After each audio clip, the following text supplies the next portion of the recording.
My name is Mark Moss. I am the Executive Director of 712 Academics for North Kansas City Schools, which basically means I work with our middle school and high school principals, which we have four each, as well as overseeing our counselors. So while I oversee and support our counselors from the district office, they're also assigned to our buildings. So it's ensuring alignment. It's ensuring we get certain things done for all students. We have about 21,000 students in our district. So at the secondary level, we're looking at right around just over 10,000.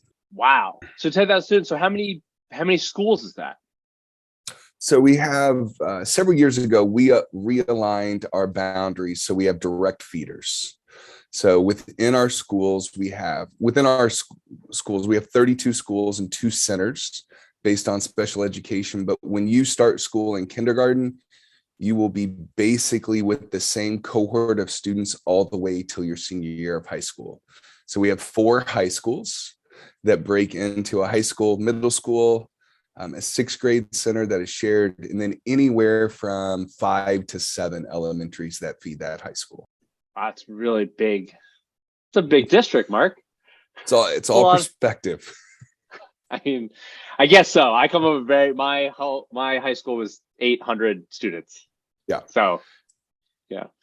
I graduated with 71, so even smaller. Yeah. Yeah. So you knew, so similar. You knew everyone. Yeah, that's what I tell everyone. Like, I knew everyone. Yeah. Sounds like it's not that way at NKS. No. We graduated about 1,600 seniors each year. And our class sizes range anywhere from our largest high school has about 450, 475, and our smallest has usually about 300. And you've been using SchooLinks for about a year? Yeah, so we did our first year with SchooLinks over the 21-22 school year with all 8th through 12th graders. So what made you actually look for a platform? Like, before we get into what you're doing with it, so all the way at the beginning, what made you actually go and find, look for a college career readiness platform? So several of our districts that are close to us use other college and career platforms. We had tried one previously, which was met with very little success. So we went out on an RFP last year and just started exploring what options there were. We learned about SchooLinks through our deputy superintendent, who attended a conference and heard from the CEO, learned about the platform, and thought, hey, we definitely want to hear more from them. So we had about 5 or 6 respond, and then we narrowed that down and did some more specific interviews. But we wanted something that our students could engage in that they felt was truly valuable. Right now, we have our students do a college and career plan before SchooLinks on a piece of paper. And that piece of paper was filled out, put in the counselor's drawer, never to be seen again for another 12 months. So we wanted something more interactive. And at the same time, we were implementing college and career pathways. So right now we have it for all of our freshmen. They're aligned to one of 4 pathways within our high schools. And we wanted some tools for students to not only explore their interests, but also their aptitudes, look at local job markets, look at regional job markets, look at schools that would align to their potential career and degree interests. So there were just several factors coming together, and we thought that we needed something that was more than just the knowledge within our adults' heads to support our students and families. Yeah, we hear that all the time, especially with the paper. You heard me smile, yeah. Or you saw me smile on that one, because it's the funniest thing, when I hear from districts and their first inclination is, oh yeah, we write everything down. Yeah, we document everything. We're good without SchooLinks. And then once they have SchooLinks, they're like, oh, we didn't use any of that information. No, it's literally on a piece of paper, never to be looked at again. And it's really it's a toss-up whether or not our parents truly engage with it. And we wanted something that didn't rely on a student taking a piece of paper home, getting it in front of their parents, getting that piece of paper returned, just the inefficiency in it in 2021, 22 just doesn't make a lot of sense. So you said how you had a platform before, but it wasn't really successful. Yeah. And you talked about the efficiency. Was one of the things, in terms of why that wasn't successful, was it about just the efficiency, or was it also about lack of engagement, lack of use, lack of processes? Like what else were you guys really looking for? We did not have a great process. That is true. Internally, we didn't build a great system to support the platform. We also found the engagement piece for our students was not high. And for our students and parents, they felt like there was almost it was communicating so much that they shut down. So Yeah. all messages, all contacts, all email, it just gets blocked or sent to file 13. So no one has to look at it. So we knew we had to have a balance of how students and families would interact with the platform. And the other platform was much more focused on college scholarships and some pieces there. So it was just this constant. Parents were saying that there were times where they had 5 different contacts from the platform on a daily basis. And so what happens is you just shut down and turn it off, and it's gone. Yeah. Over communication, it's almost worse than no communication. Yes. 100%. Yes. So you start looking for a new platform. Mm-hmm. Your superintendent gets to meet with our CEO founder, Katie, at a conference. You do the RFP. What was the evaluation process like? Did you have students involved? Did you see demos? I assume there was a rubric because it was an RFP. Like, how'd that process go? So we did an initial review of all submissions from across the country of those organizations and businesses that submitted.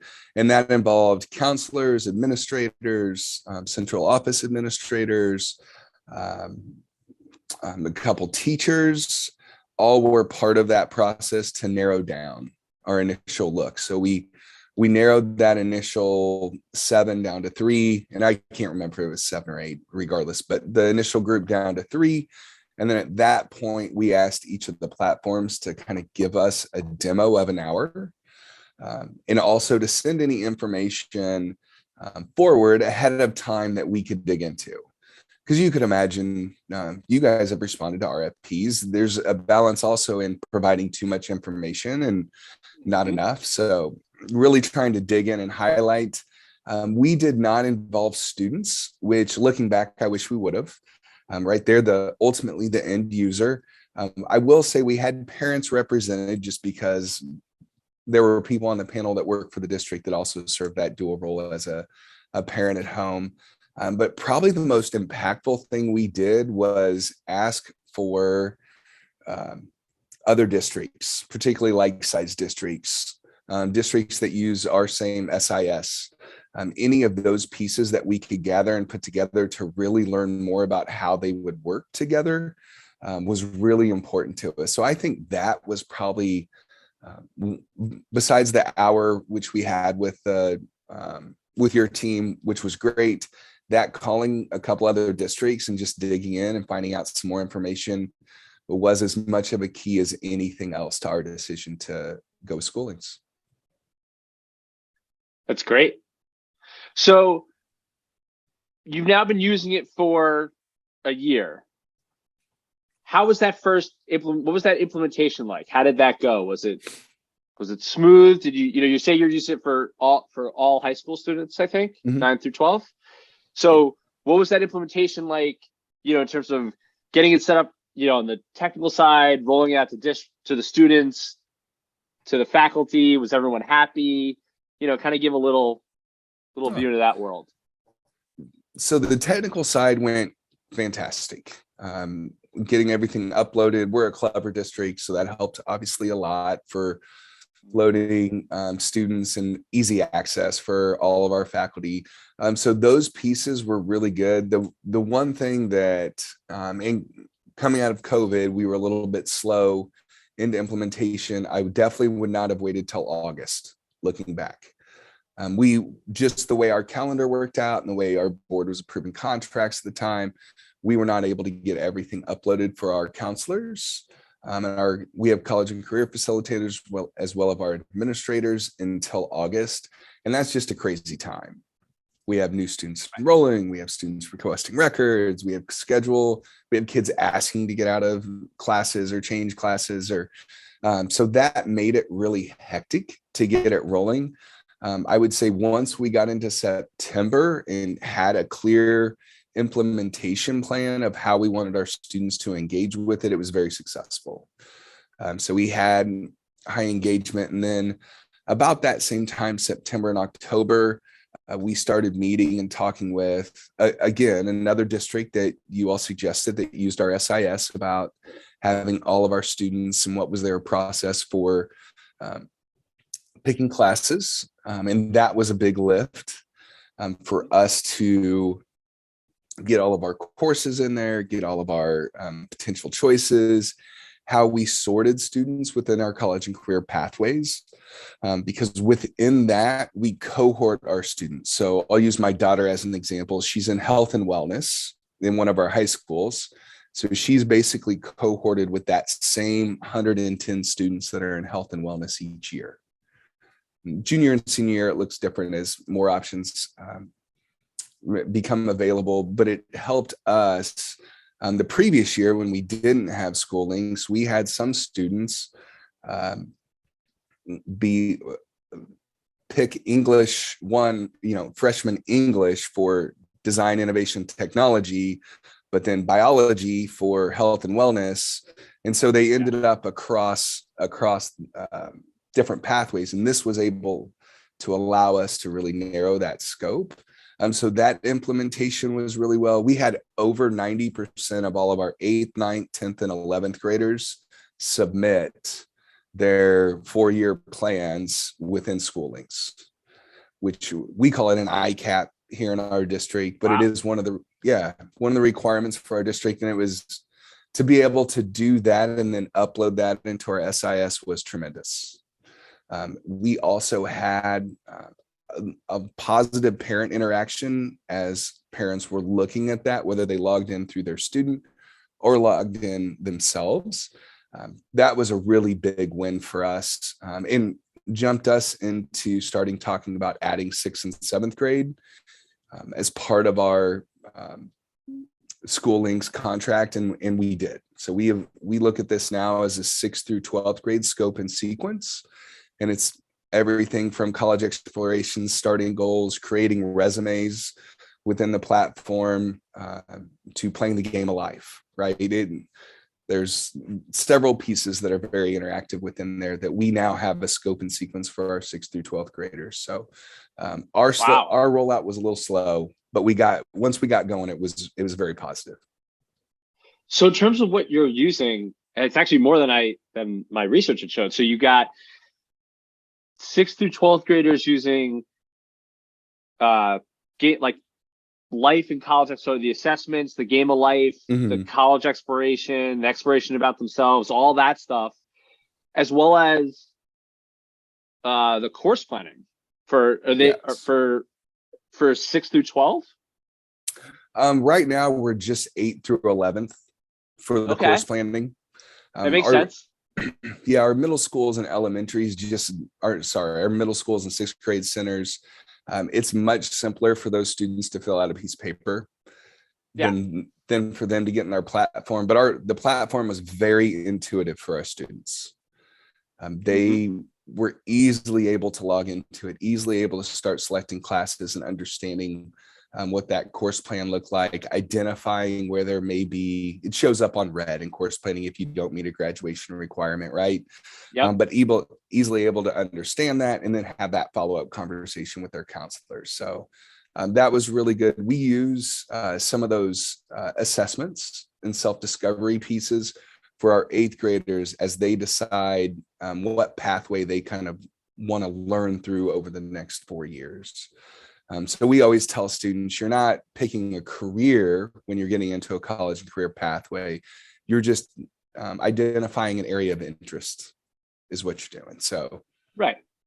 And it helps because it helps, to your point earlier, it helps keep them focused on, if this is your area of interest, these are the courses that are recommended for you in Yeah. SchooLinks for that. So that way, it's not like when we were in school, it's not like at the end of it, I went to business school, but I had 3 AP science classes. Like those didn't really help that much, No, it narrows the scope of what students experience. So we have 2 different welding programs that students can go into, and off-campus programs. We have 3 campuses for early college that kids could go to. We have a NKPS program, a career center. So by being able to narrow those options for students where they don't see everything has been really a positive for us, because it can be overwhelming. Of course. When Absolutely. you have 5 different off-campus programs and as well as AP and dual credit and all these other pieces, to narrow that scope for our students is really key to helping them understand, to really make decisions based on their interests, than to just like lean over to their friend they're sitting next to and say, hey, what are you doing? So I'll do that too. Right. And also having that flexibility that if the interest changes, how your courses and your future plans may have to adapt. Yeah. And kids' interests change, right? The frontal lobe's not there yet. Just adolescent development wise, it's just not, they're still learning and growing, and we want them to do that. And this platform has really helped us get something that's very student friendly, as well as that's very adult friendly. It's very intuitive, is the way our teachers have described it. Yeah. What are the reactions from the staff side, from your counselors, your career advisors? It sounds like you have a very built out, kind of work-based learning career side compared to other districts I've talked to. Like, what's been the reaction from those staff members? Our teachers have loved how easy it is to use. So when they're working with the student on their course planning, that's in their advisory, usually very easy to use for our teachers. They're very appreciative of that. Our counselors love the fact that they can sign off on every submission by their alphabet of students or grade level of students, right? Their groups of students that they work with, they really appreciate that. Our students find it super intuitive. And then we are adding the work-based learning functionality to SchooLinks this upcoming year.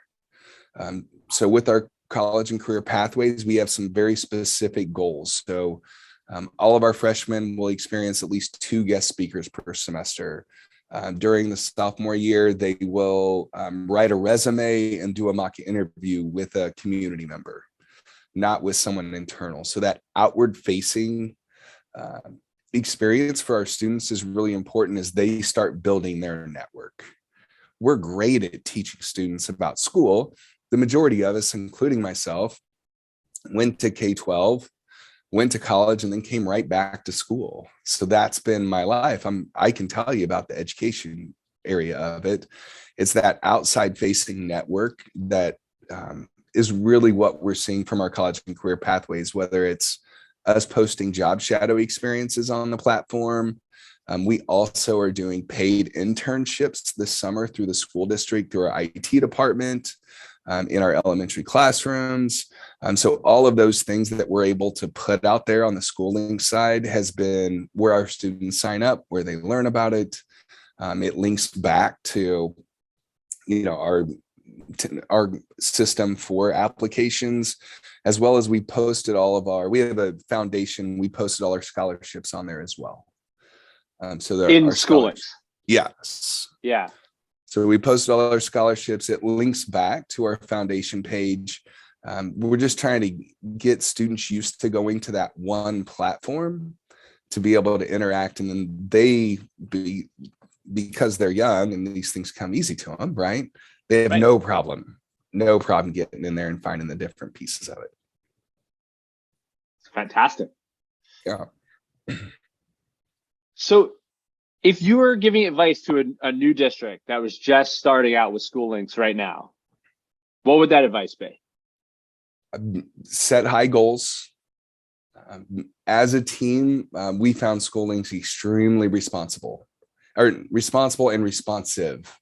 As we were going through the course planning and having our students use that, it was a huge undertaking.